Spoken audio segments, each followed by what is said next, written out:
Hello guys, this is Kundan Kant and you are watching my YouTube channel. तो दोस्तों, आज हम लोग बात करेंगे कि म्यूचुअल फंड क्या होता है। टीवी में तो आपने बहुत बार सुना होगा कि इन्वेस्ट करें म्यूचुअल फंड। तो आज ही उसी के बारे में बात करते हैं कि म्यूचुअल फंड क्या होता है। देखिए, म्यूचुअल फंड जब काफी लोग अपना पैसा किसी फंड में लगाते हैं तो उसी को हम लोग कहते हैं म्यूचुअल फंड। ठीक है। तो म्यूचुअल फंड में पैसा लगाने से पहले थोड़ा सा डिफरेंशिएट आपको मैं स्टॉक मार्केट और म्यूचुअल फंड के बारे में थोड़ा सा करना चाहूंगा। देखिए, अगर आपके पास स्टॉक मार्केट में अगर पैसा लगाना है तो उसके लिए आप किसी कंपनी के शेयर को परचेज करोगे। फॉर एग्जाम्पल SBI या रिलायंस, किसी का भी। मान लीजिए रिलायंस का अगर 1,000 रुपये दाम चल रहा है तो आपने 10,000 रुपये लगाया तो उसमें आपको रिलायंस के 10 शेयर आपको मिलेंगे। तो इसमें आपको क्या मिला? शेयर। म्यूचुअल फंड में क्या मिलेगा? आपको शेयर नहीं मिलेंगे। आपने जितने पैसे लगाए उसके अगेंस्ट में आपको यूनिट्स प्रोवाइड करेंगे, यूनिट्स आपको मिलेंगे। तो सब कंपनी के अलग अलग NAVs होते हैं। NAVs मतलब होता है नेट एसेट वैल्यू। आपने जिस फंड में पैसा लगाया उसका NAV अभी क्या चल रहा है। हो सकता है 50 रुपये हो, 10 रुपये हो, 100 रुपये हो, 300 रुपये हो, 400 रुपये। तो उसी टाइप से आपका पैसा, अगर मान लीजिए 100 रुपये है और अगर आपने 1,000 लगाया तो आपके पास 10 यूनिट्स आपके मिल जाएंगे। अब जैसे जैसे यूनिट्स का NAV अगर बढ़ता है तो आपका पैसे का भी फंड बढ़ेगा। ठीक है। तो अब आइए, स्टॉक मार्केट में हम लोग क्या करते हैं। स्टॉक मार्केट में पैसा की जिम्मेवारी लगाना हमारी होती है, यानी कि आपकी। मगर म्यूचुअल फंड में आप पैसा तो लगाते हैं, मगर आपका पैसा लगाता कौन है, संभालता कौन है? तो वो होते हैं फंड मैनेजर। तो हर कंपनी के अलग अलग फंड मैनेजर होते हैं। ठीक है। अब आइए देखते हैं कि इस म्यूचुअल फंड मार्केट में कितनी कंपनियां काम कर रही है। तो ऐसे तो काफी कंपनियां हैं, मगर जो नोटेड कंपनीज हैं मैं उसके बारे में आपको कुछ बता देता हूं। तो जैसे कि SBI mutual fund, HDFC mutual fund, Birla mutual fund, ICICI mutual fund, axis mutual fund, UTI, L&T, DSP black rock. तो ये सारी कंपनियां हैं जो कि काफी अच्छा काम कर रही हैं और नोटेड हैं। तो ऐसे और भी बहुत सारी कंपनी है, उसमें भी आप निवेश कर सकते हैं। मगर ये डिपेंड आपको करना होता है कि उस फंड का जो भी, जैसे ICICI है या फिर SBI है, उनके फंड मैनेजर कितने एक्टिव हैं, कितने उनको नॉलेज है आपके फंड को संभालने के लिए। तो ये डिपेंड करता है आपके फंड मैनेजर पे। अगर फंड मैनेजर आपका अच्छा होगा तो आपके फंड की वैल्यू धीरे धीरे अच्छी इंक्रीज होती रहेगी। ठीक है। आइए अब बात करते हैं फंड की कितने प्रकार के होते हैं, म्यूचुअल फंड कितने टाइप्स के होते हैं। ठीक है। तो बेसिकली हम लोग 3 टाइप्स के म्यूचुअल फंड की बात करते हैं। पहला होता है इक्विटी बेस्ड, दूसरा डेट फंड, तीसरा हाइब्रिड फंड। इक्विटी फंड में क्या होता है कि आप अपना पैसा इक्विटी फंड मतलब होता है स्टॉक्स, जो कि मैंने आपको बताया कि जो शेयर मार्केट है, उस टाइप से फंड में जिसमें स्टॉक्स को परचेज किया जाता है वो फंड कहलाते हैं इक्विटी बेस्ड फंड। राइट। दूसरा होता है डेट फंड। डेट फंड में गवर्नमेंट के बॉन्ड्स वगैरह जो होते हैं, जो RBI के बॉन्ड होते हैं या फिर बैंक से बॉन्ड होता है, उसमें निवेश किया जाता है। और एक होता है हाइब्रिड फंड। हाइब्रिड फंड में इक्विटी फंड और डेट फंड दोनों का मिश्रण होता है। थोड़ा पैसा आप 60% इसमें लगा देते हैं और 40% उसमें लगा देते हैं। तो हाइब्रिड फंड में फायदा क्या होता है आपको कि मार्केट जब बहुत ऊपर गया तो हमने अपने पैसे को 60-40 के रेशियो में कर देते हैं, 60% इक्विटी में और 40% डेट में। और जब मार्केट लगे कि अब थोड़ा सा नीचे आ सकता है, किसी कारण के भी चलते करेक्शन मार्केट में हो सकती है, तो आप अपने पोर्टफोलियो को मैनेज कर सकते हैं। कैसे कि जो 60% था उसको हमने 40 कर दिया और जो डेट फंड था उसको हमने 60 कर दिया। तो क्या अपने फंड को आप बैलेंस कर सकते हैं यहां पे। ठीक है, आइए बात करते हैं कि म्यूचुअल फंड में निवेश किनको करना चाहिए। देखिए, पहले हम लोग पहले ये अभी भी जानते हैं कि जो ट्रेडिशनल जमाना था जिसमें लोग बैंक्स के फिक्स डिपॉजिट या फिर पोस्ट ऑफिस में अपना पैसा लगाते थे, मगर अब क्योंकि फिक्स डिपॉजिट बैंक्स के जो इंटरेस्ट रेट काफी कम हो गए, तो लोग के पास अब एक नया साधन है ताकि वहां पे थोड़े से ज्यादा रिटर्न के साथ आप उसमें एंटर कर सकते हैं। तो अगर आपको शेयर मार्केट में आप जाना चाहते हैं तो उसके लिए नॉलेज होना बहुत जरूरी है। अगर आपके पास नॉलेज नहीं है तो आप शेयर मार्केट में पैसा नहीं लगाएं। मगर आप चाहते हैं, फिर भी हम पैसा लगाना चाहते हैं, तो म्यूचुअल फंड आपके लिए सबसे बेस्ट जरिया है अपने पैसे को लगाने के लिए।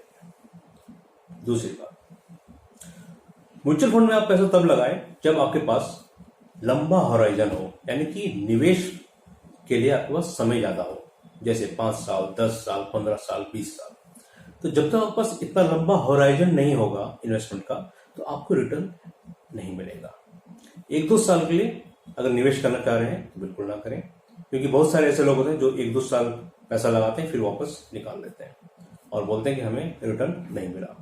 मगर जो निवेशित रहते हैं लंबे समय के लिए, उन्हें रिटर्न अच्छा मिलता है। उदाहरण के लिए मैं समझाता हूं। तो एग्जांपल मैं आपको बताता हूं कि 2014 में एक इन्वेस्टर ने बोला कि मैं 2010 से म्यूचुअल फंड में इन्वेस्ट कर रहा हूं, मगर इसमें मुझे कुछ खास रिटर्न अभी तक नहीं मिला है। मेरा जितना पैसा मैंने इसमें लगाया ये लगभग थोड़ा सा बढ़ा हुआ है, तो मुझे इसमें रिटर्न अच्छा नहीं मिल रहा है। तो उसने क्या किया कि अपने सारे म्यूचुअल फंड में जो भी था उसने सारे बेच दिए। तो आपको एक चीज बताओ कि 2014 के बाद जो मोदी सरकार आई उसमें म्यूचुअल फंड ने जो रिटर्न दिया वो दुगना तिगुना तक उनका पैसा हो गया, और जिन्होंने बेच दिया था उन्हें कोई रिटर्न नहीं मिला। तो मेरा कहने का मतलब यह है कि अगर आप लॉन्ग टाइम में निवेशित रहते हैं तो रिटर्न आपको किसी भी समय आपको हैंडसम रिटर्न देने का जज्बा रखता है ये म्यूचुअल फंड भी। तो लंबा समय है तो म्यूचुअल फंड में बने रहें। दूसरी बात कि म्यूचुअल फंड में आने के लिए आप अपना गोल सेट करें। जैसे कि आपको बच्चे की पढ़ाई के लिए कि 10th के बाद या 12th के बाद जो आपको मोटा पैसा लगे, तो आप स्टार्टिंग जितना जल्दी हो सके स्टार्ट कर दें। तो आपके पास लगभग 10, 15 साल, 20 साल के आसपास समय मिलता है। उसी तरह मैरिज के लिए आपको पैसा जरूरत होगा, धीरे धीरे निवेश करना स्टार्ट कीजिए। आपको कोई घर बनाना है या फिर कोई कार बनाना है तो उसके लिए आप धीरे धीरे निवेश करना अपना स्टार्ट करें।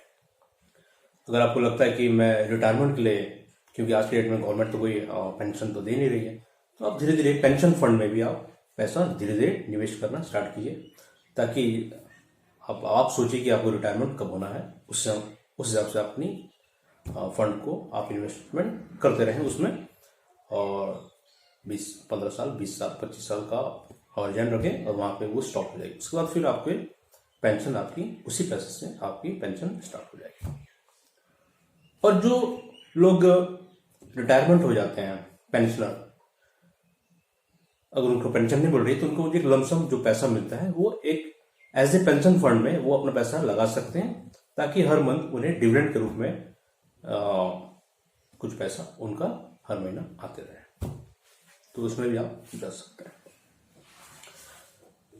अब निवेश हम लोग म्यूचुअल फंड में अगर हमें करना है तो हम किस तरीके से कर सकते हैं? देखिए, इसके दो तरीके होते हैं। पहला होता है एसआईपी। एसआईपी आपने नाम सुना होगा, इसका पूरा नाम होता है सिस्टमैटिक इन्वेस्टमेंट प्लान। तो एसआईपी में आप छोटे से छोटा आदमी और बड़े से बड़ा आदमी इन्वेस्ट कर सकता है। तो आप अपना एसआईपी 500 रुपए से शुरू कर सकते हैं और मैक्सिमम जितना आप जा सकते हैं। तो अगर आपके पास ज्यादा पैसा नहीं बचता है तो आप 500-1000 रुपए से अपना इन्वेस्टमेंट स्टार्ट कर सकते हैं। एसआईपी में क्या होता है कि जिस डेट को आप फिक्स कर देते हैं कि हाँ, हर मंथ की पहली या 5वीं या 10वीं तारीख को मेरा एसआईपी मेरे अकाउंट से पैसा डिडक्ट होके उस फंड में चला जाएगा। ठीक है, तो उस अगेंस्ट में आपकी एनएवी परचेज होगी और आपके यूनिट्स उतने पैसों की मिल जाएगी। तो मैंने अगर स्टार्ट की 1000 रुपए की, तो हर महीना आपके अकाउंट से उसी डेट को 1000 रुपया आपका कट जाएगा। तो इससे क्या होगा कि आप पे बॉदरेशन नहीं पड़ेगा इन्वेस्टमेंट का, और धीरे धीरे आपकी इन्वेस्टमेंट भी होती रहेगी। 10 साल 20 साल जो भी आप टाइम फ्रेम अपना रखें। दूसरी बात, एक चीज में महत्वपूर्ण ये बात है कि एसआईपी का रिटर्न उनको और ज्यादा मिलता है जो थोड़े से सजग रहते हैं कि मार्केट में क्या हो रहा है।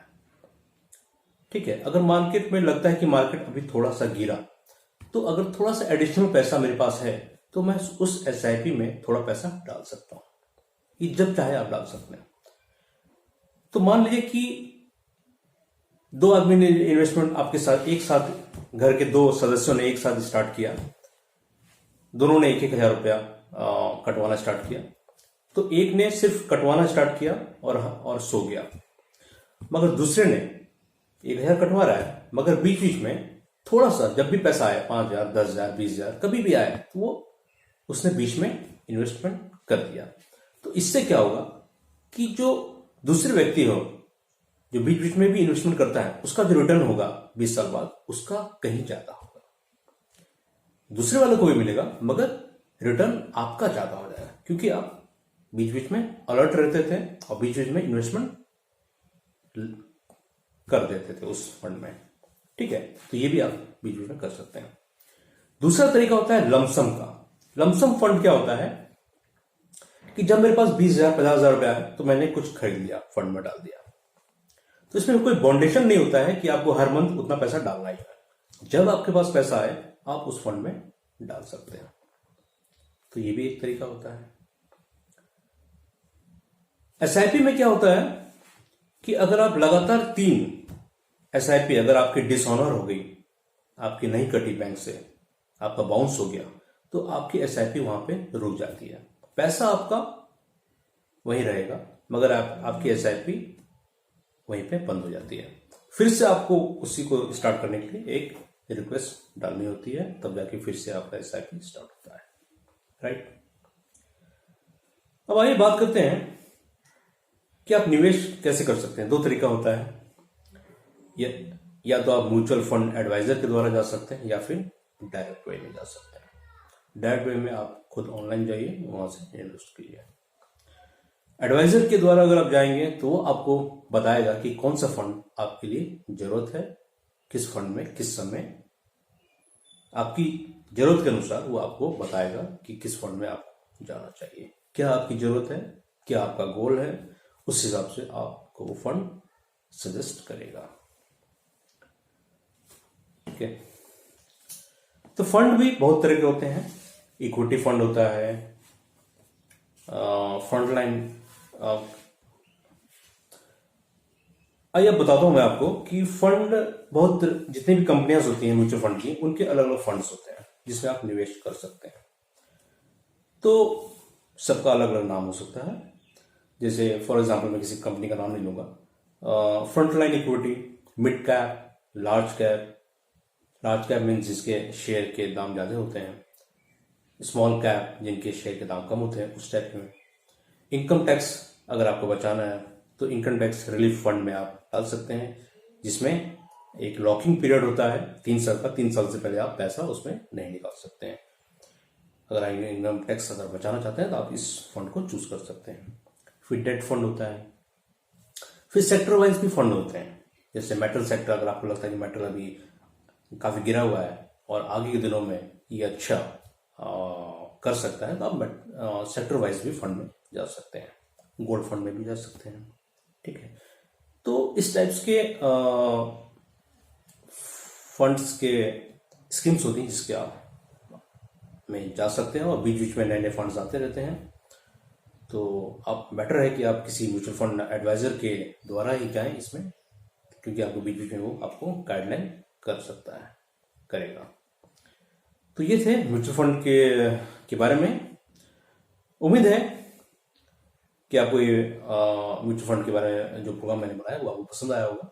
अगर आपको कोई डाउट्स हो तो डेफिनेटली आप मुझसे कॉन्टैक्ट कर सकते हैं। तब तक के लिए इजाजत दीजिए कुंदनकांत को, और please subscribe my channel and share. Thank you.